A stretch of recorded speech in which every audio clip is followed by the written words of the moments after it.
Welcome to Speak English with Class. Learn English through real conversations. Welcome to the debate.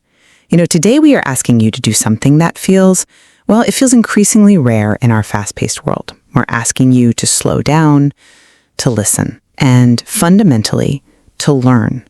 We are dissecting a text that deals with the psychology of language acquisition. But as we read through it, it became clear that we are discussing something much larger than vocabulary lists. The central inquiry we're facing is this. When a learner faces the inevitable difficulty of mastering a new skill, is their success determined by the hardware they were born with, their natural talent, or is it determined by the software they choose to run, the specific way they interpret their own struggle? Right. It's a question of biological determinism versus psychological intervention. We're analyzing a text designed for English learners that presents two very distinct, opposing psychological frameworks, the fixed mindset and the growth mindset. And on the surface, this text appears to be a gentle, encouraging guide. But underneath the simple language, there's a very aggressive claim about human potential. It suggests that our reaction to failure is a variable we can control, rather than just a reflex we have to suffer through. Precisely.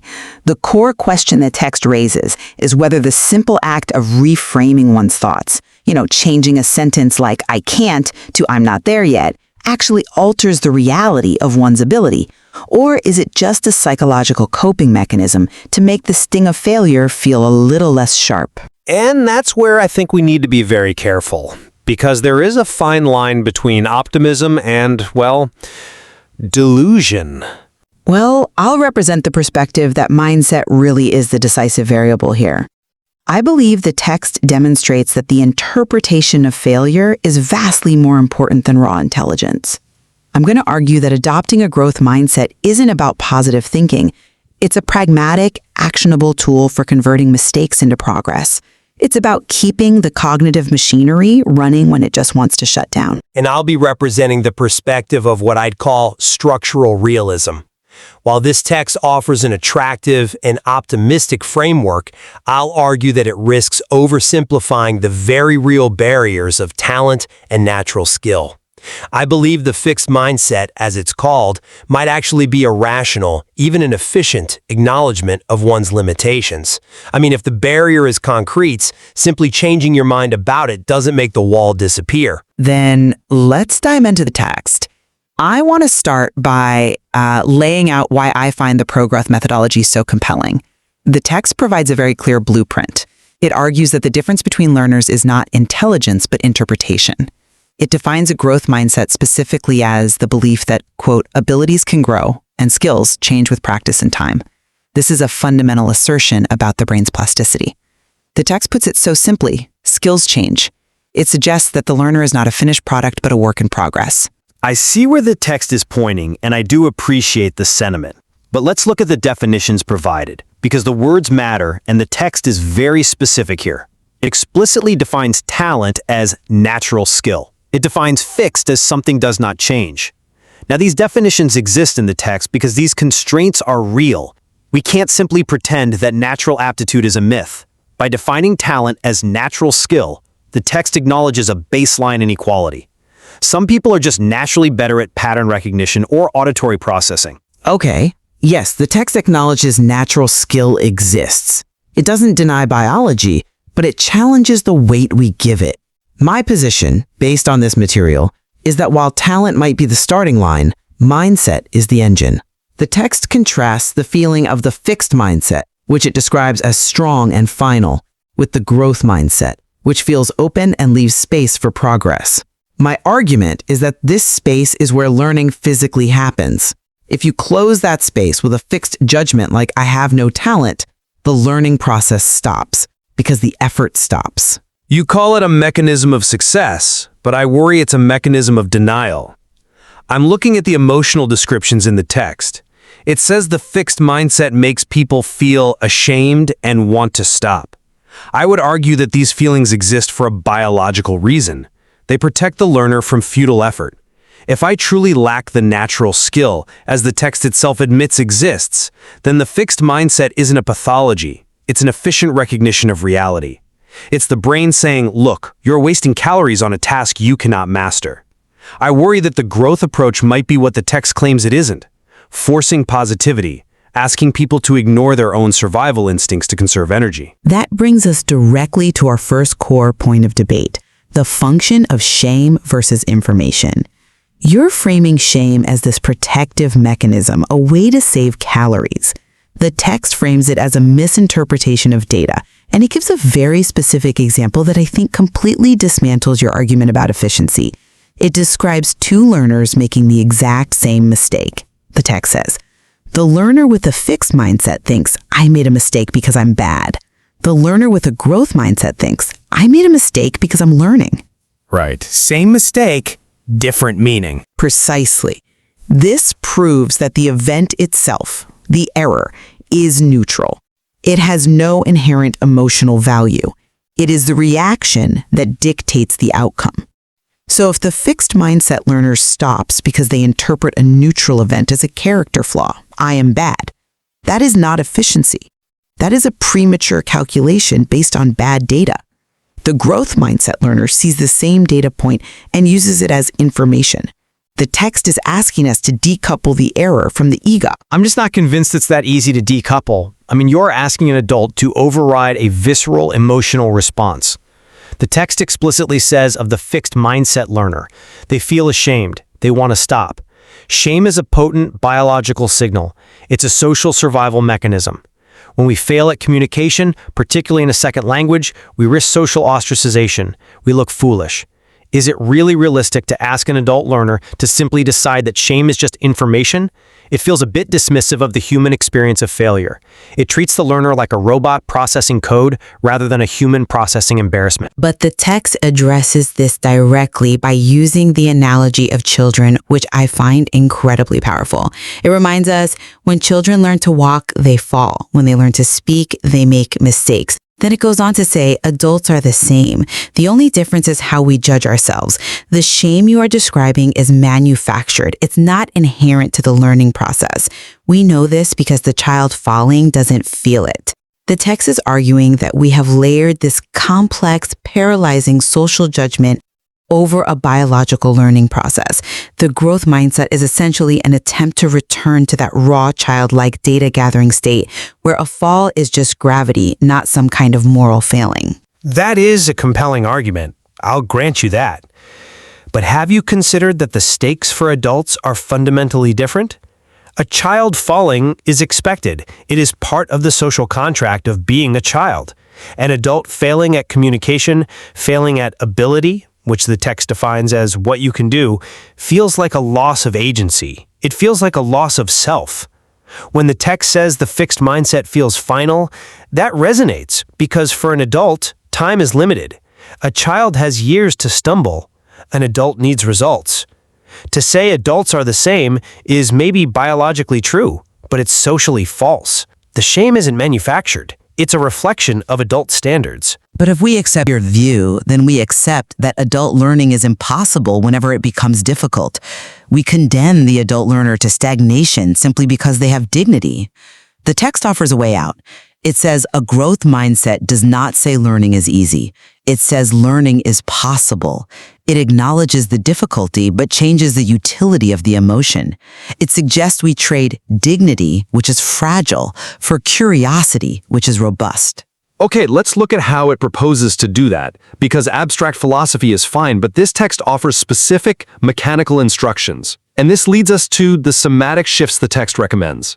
Yes, the not yet versus I can't distinction. The text champions these very specific sentence swaps. I'm bad at English becomes I'm learning English. I'll never understand becomes I don't understand yet. And why can't I do this becomes what can I try next? And I would argue these are not just semantic games. These are cognitive restructuring tools. The text states it very clearly. The first question closes the door. The second opens it. When you say, I'm bad at English, you are making a statement about identity. You are defining the noun yourself. When you say, I'm learning English, you're making a statement about activity. Identity is static, activity is dynamic. By shifting the language, you shift the brain's focus from who am I to what am I doing. I understand the theory, but I just don't buy that it's that simple in practice. We have to look at the context of the struggle. The text admits that progress is not linear and often invisible at first. It says growth is often invisible at first. Now imagine a learner who has been practicing for 6 months with very little tangible result. They feel frustration, and you tell them to swap "I'll never understand" with "I don't understand yet." Yes, that is the instruction. Does that actually make the material easier, or does it just prolong the frustration? If the progress is invisible, saying "not yet" can feel like a delusion. It's just moving the goalpost. The fixed mindset statement, "I'll never understand," might be painful, but it offers closure. It allows you to move on to something else. The growth statement offers an indefinite period of struggle with no guarantee of success. It's asking for a blank check of effort. You are essentially telling the learner to gaslight themselves into believing progress is happening when the evidence says otherwise. It offers patience. The text is explicit here. You do not need to be talented. You need to be patient. And patience is something you can learn. The value of "I don't understand yet" is that it maintains engagement during that invisible phase. You call it prolonging frustration. I call it sustaining the necessary duration for the brain to adapt. If you quit during the invisible phase, which is so common in language learning, that famous plateau, you guarantee failure. If you use the sentence swap to stay in the game, you allow for the possibility of the slow, quiet, natural change the text promises. It's not gaslighting, it's trust in the biological process of adaptation. But is that promise guaranteed? This brings us to the tension between realism and talent. And this is the hardest part of the text for me to reconcile. I actually think it's the most misunderstood part of this text. Well, let's look at the text's own admission. It says, talent is not everything. Now, logically, if talent is not everything, that implies that talent is something. It acknowledges the existence of natural skill. It does. It doesn't deny biology. So, by telling learners you do not need to be talented, is the text setting people up for failure who simply do not have the natural aptitude? If I have low linguistic aptitude, a fixed constraint, and I use a growth mindset to keep practicing, am I just hitting my head against the wall with a smile on my face? The text defines ability as what you can do. If my natural skill limits what I can do, no amount of interpretation changes that. I worry about the learner who invests 2 years based on this "not yet" philosophy, only to find their ceiling is actually quite low. That's an interesting point, though I would frame it differently. The text counters this by saying practice makes a difference, and my ability improves with practice. It does not promise that everyone will become Shakespeare or speak like a native orator. It promises that skills change. The claim is about relative improvement, not absolute mastery. It is arguing that anyone can improve from their current baseline, regardless of where that baseline happens to be. But is that realistic? The text explicitly addresses your concern. It says, a growth mindset is not about forcing positivity. It is about realism. It then goes on to say, some days feel good, some days feel difficult. Both are normal. My position and the text position is that the fixed mindset is actually the unrealistic one. And why? Because the fixed mindset assumes that a snapshot of your current ability today is a permanent state for the rest of your life. That is scientifically false. No biological system is static. Realism acknowledges that difficulty often means growth. I challenge the definition of realism here. The text says, my English is growing even when I don't feel it. That is an article of faith, not necessarily an observation of reality. It asks the learner to trust in a process that feels bad. Some days feel difficult. If I am having 100 difficult days in a row, the realist in me says stop. The growth mindset says keep going. At what point does resilience become delusion? At what point does not yet become a lie? It becomes delusion only if you ignore the evidence of practice. The text defines practice very simply as doing something again and again. The logic is that belief in growth, that sentence, my English is growing, is the mechanism that allows for the repetition. Without the belief, you don't do the repetition. Without the repetition, you don't get the skill. So the belief must come first. It is a pragmatic tool. You choose to believe I am improving, not because it feels true in the moment, but so that you can do the work required to make it true later. So it's a self-fulfilling prophecy. You fake the belief to generate the action. Precisely. And the fixed mindset is a self-fulfilling prophecy of failure. I can't leads to I don't try, which leads to I didn't learn. The prophecy fulfills itself perfectly. The text urges us to choose the prophecy that leads to expansion. I see that loop, but I do worry about the emotional cost of the growth loop. The text says you need to be patient. Patience is expensive. It requires energy, focus, emotional regulation. The fixed mindset conserves energy by quitting. It's an energy-saving mode. The growth mindset spends energy on invisible gains. But consider the alternative cost. The text asks, when you don't understand something, what do you think? Do you think something is wrong with you? Or do you think this is part of the process? If you think something is wrong with you, that you are broken, that you are bad at English, that is an immense emotional cost. That is shame. That carries a heavy psychological tax. The growth mindset actually reduces the emotional cost by removing the judgment. It says, this isn't about me being flawed. This is just the process. It liberates the learner from self-loathing. One can truly achieve that detachment. But the text notes that the fixed mindset sentences feel strong and final. That implies they are the default setting for many of us. Overriding a default setting takes constant vigilance. It's not a one-time decision. It's a daily battle against one's own instincts. It does, and that is why the text includes the instruction to repeat again slowly. It acknowledges that this is a practice in itself. You don't just learn English, you practice the mindset of learning English. I am learning, I am growing. You have to consciously overwrite the strong, final feelings with open ones. It's mental hygiene. I suppose that is where we find the nuance. The text admits many learners stop too early because of a fixed mindset. It doesn't say they stop because they run out of talent. It says they stop because of the mindset. That distinction is crucial. Exactly. The barrier described in the text is psychological, not structural.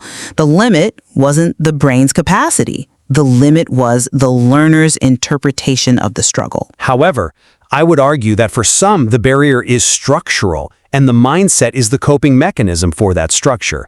But I will concede that the text's definition of fixed, something does not change, is a rigid way to view biological organisms. We are always changing. If we aren't growing, we are decaying. There is no stasis. And growth means development over time.